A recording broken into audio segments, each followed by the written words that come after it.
Hi, everybody. It is me and Wilbur. Thank you for coming by my channel today. I wanted to address, I was going to keep my big mouth shut about Bobby. I was going to stay out of it. Everybody knows, so I might as well just mention his name, Bobby Ploss. Everybody knows what's going on.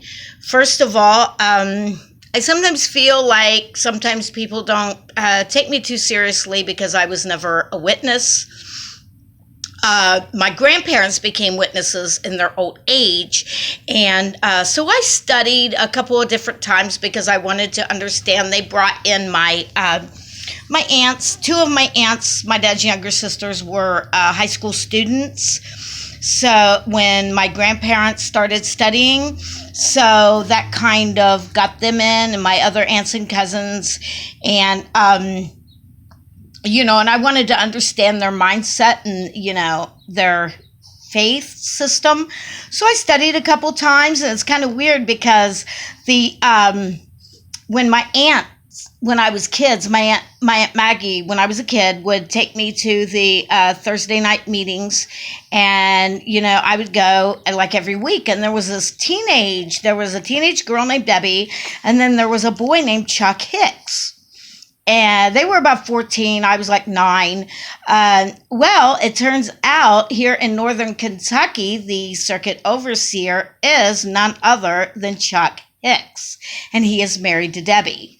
And it's kind of funny because my last study, I was at the Kingdom Hall, and Debbie is studying with me, and I was studying the 3rd chapter, and I made it through the Bible Teach book, and I was studying the 3rd chapter of the Keep Yourself in God's Love book.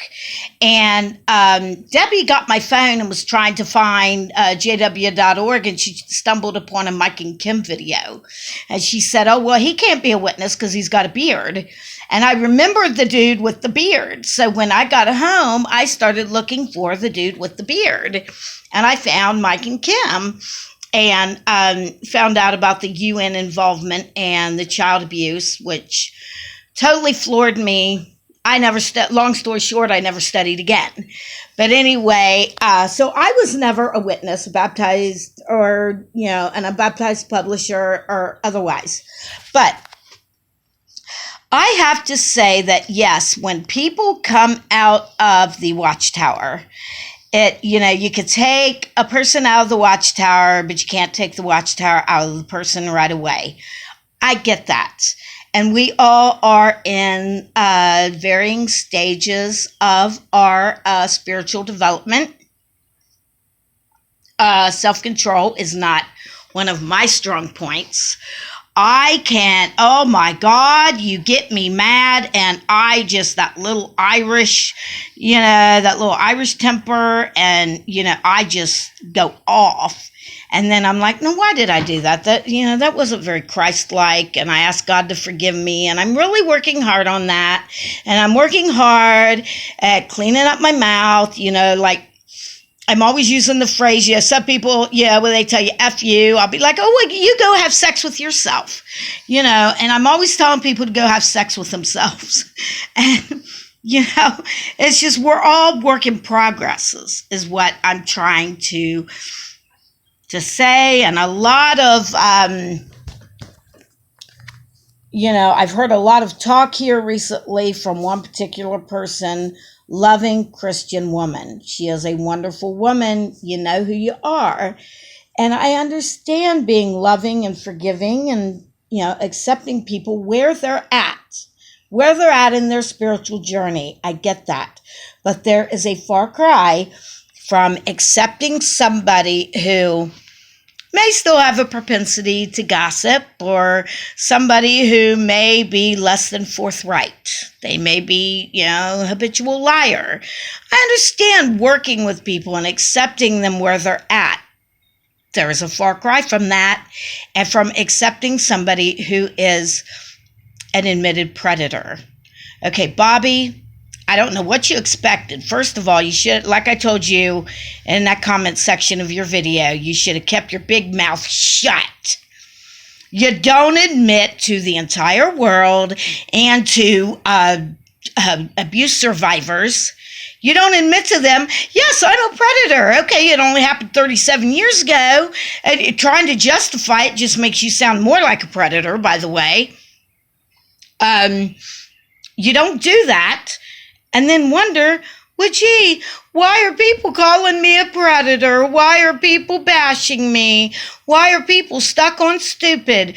Okay, that makes us stuck on stupid because we're leery of somebody admitting they're a predator.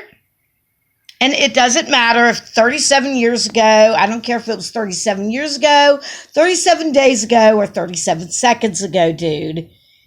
A predator is a predator. There is no such thing.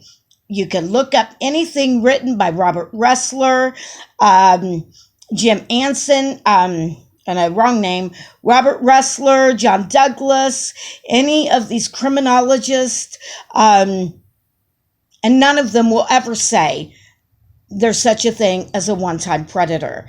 It's like there is no such thing as a one-time woman beater.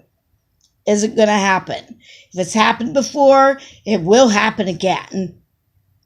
So, and like I said, trying to justify it, well, nobody said they were sorry that it happened to me. Really? Who does that? I'll tell you who does that. A predator does that.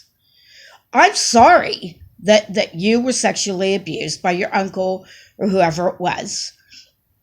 I was sexually abused. I was fondled, got my first hickey from my stepdad at the ripe old age of 12.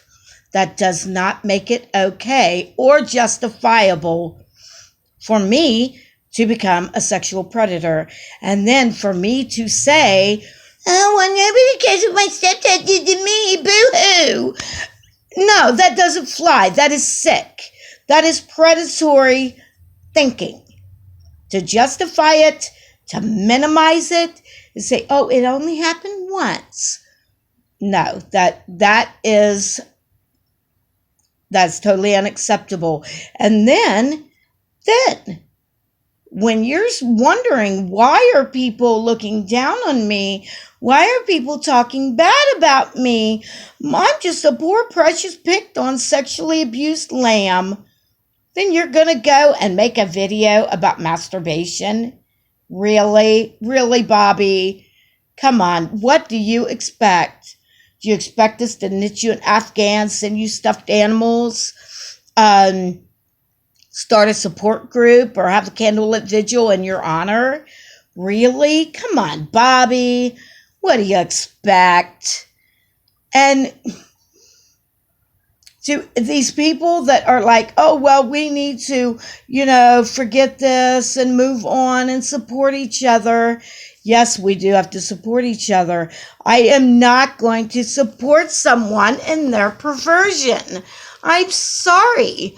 Call me unchristian, call me unloving. I don't really care. I am not going to support somebody who is admitting to being a pedophile, and then they're making videos on masturbation, totally inappropriate videos, with pictures of women with their eyes thrown back in the throes of ecstasy. Do you really think that is supposed to be becoming of somebody who professes to be a Christian, of somebody who professes to be making videos to help other people? Who is a video like that helping? Tell me, who is a video like that helping, short of, a convicted pedophile in prison or a sex offender who's doing time in prison? Who are you trying to help, Bobby? Come on, you're not trying to help Christians. You're not trying to help people recover from being in a cult or anything by making a video about masturbation. After all this backlash about your, admitted sexual deviancy, either you are the stupidest SOB on two legs, or you are a predator. Because only a fool or only a predator would do that. So you pick. But anyway, I could be supportive, I could be loving, and I understand people need support in their spiritual walk, but I am not going to wink my eye at sexual deviancy. And I think it's safe to say that a lot of other people in this community feel the same way I do. So with all the love in the world, I say these things, and I just wanted to say my 2 cents. And I hope y'all have a good day, and let me know your thoughts on this. I'll see you all soon. Bye.